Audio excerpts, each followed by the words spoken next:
Most terribly cold it was. It snowed and was nearly quite dark and evening, the last evening of the year.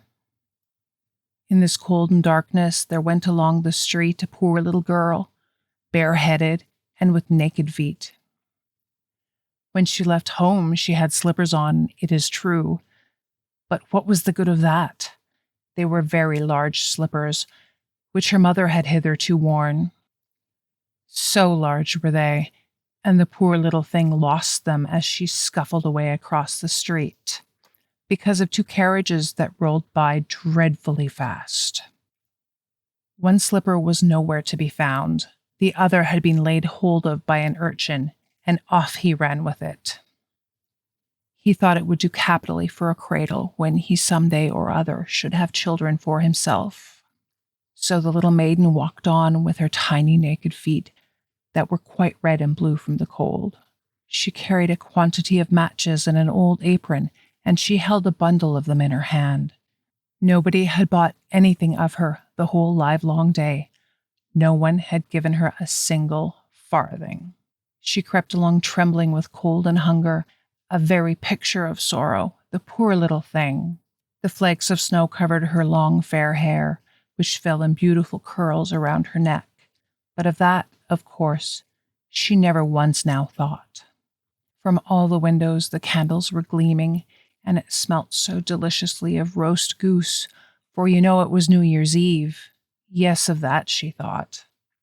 In a corner formed by two houses, of which one advanced more than the other, she seated herself down and cowered together.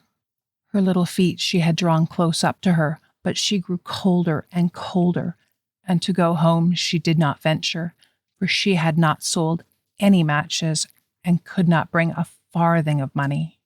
From her father she would certainly get blows. And at home it was cold too, for above her she had only the roof through which the wind whistled, even though the largest cracks were stopped up with straw and rags. Her little hands were almost numbed with cold. Oh, a match might afford her a world of comfort if she only dared take a single one out of the bundle, draw it against the wall, and warm her fingers by it. She drew one out. Risht! How it blazed! How it burnt!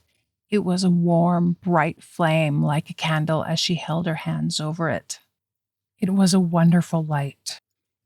It seemed really to the little maiden as though she were sitting before a large iron stove with burnished brass feet and a brass ornament at top. The fire burned with such blessed influence, it warmed so delightfully. The little girl had already stretched out her feet to warm them too, but the small flame went out. The stove vanished. She had only the remains of the burnt-out match in her hand.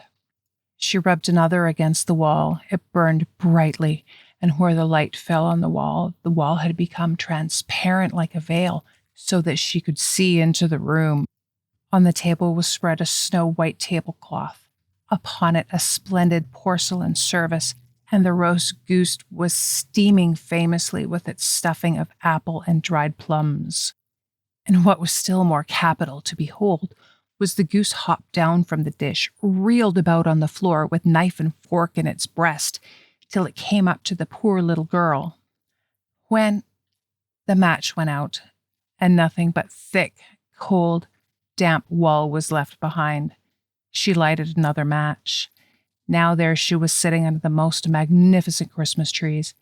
It was still larger and more decorated than the one which she had seen through the glass door in the rich merchant's house.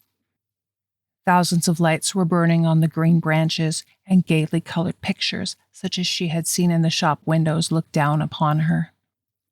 The little maiden stretched out her hands towards them when the match went out. The lights of the Christmas tree rose higher and higher. She saw them now as stars in heaven. One fell down and formed a long trail of fire. "Someone is just dead," said the little girl, for her old grandmother, the only person who had loved her and who was now no more, had told her that when a star falls, a soul ascends to God. She drew another match against the wall. It was again light, and in the luster there stood the old grandmother, so bright and radiant, so mild and with such an expression of love. "Grandmother," cried the little one, "oh, take me with you. You go away when the match burns out. You vanish like the warm stove, like the delicious roast goose, and like the magnificent Christmas tree." And she rubbed the whole bundle of matches quickly against the wall, for she wanted to be quite sure of keeping her grandmother near her. And the matches gave such a brilliant light that it was brighter than at noonday. Never formerly had the grandmother been so beautiful and so tall. She took the little maiden on her arm, and both flew in brightness and in joy so high, so very high. And then above was neither cold, nor hunger, nor anxiety. They were with God. But in the corner, at the cold hour of dawn, sat the little girl, with rosy cheeks and with a smiling mouth, leaning against the wall, frozen to death on the last evening of the old year. Stiff and stark sat the child there with her matches, of which one bundle had been burnt. She wanted to warm herself, people said. No one had the slightest suspicion of what beautiful things she had seen. No one even dreamed of the splendor in which, with her grandmother, she had entered on the joys of a new year.